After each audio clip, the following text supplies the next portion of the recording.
ఓం శ్రీ సాయిరామ్.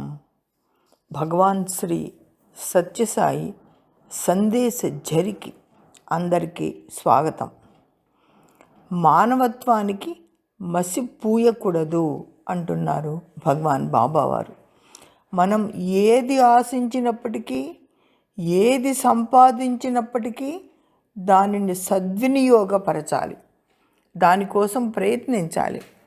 ఆహారం శుద్ధిగా ఉంటే రక్తం, తద్వారా మనస్సు శుద్ధిగా ఉంటుంది. మనస్సు శుద్ధిగా ఉంటే ప్రవర్తన బాగుంటుంది. ప్రవర్తన మంచిదైతే జీవితం మంచిగా మారుతుంది. స్థిరత్వంగా ఉండవలసినది మనస్సు, ప్రవహించవలసినది రక్తము, ధనము.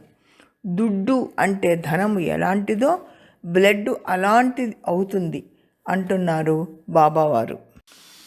మన దేహంలో బ్లడ్ సంచారం చేయకుండా ఒకే చోట నిలిచిపోతే అక్కడ ఒక పుండు ఏర్పడుతుంది. అలాగే మనం ధనం సద్వినియోగం చేయకుండా ఒక దగ్గర మూసిపెట్టామంటే అది కూడా ఒక పుండులాగా తయారవుతుంది, భారం అవుతుంది. సంపాదన సద్వినియోగం చేసినప్పుడే సార్థకం అవుతుంది. అలా చేయకుండా సంపాదిస్తూ కూడబెడుతూ ఉంటే, తినకుండా ఎవ్వరికీ ఇవ్వకుండా దాచి ఉంచితే ఎవరి కోసం?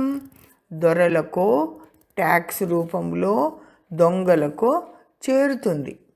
అందుకే మన పూర్వీకులు దానము, ధర్మము, యజ్ఞము పేరిట చాలా పవిత్ర కార్యాలు మనకు నేర్పను ఆచరిస్తూ వచ్చారు అన్నారు స్వామివారు. మనసును నిశ్చలంగాను, దుడ్డును సంచరించేలాగాను చేసుకోవాలి.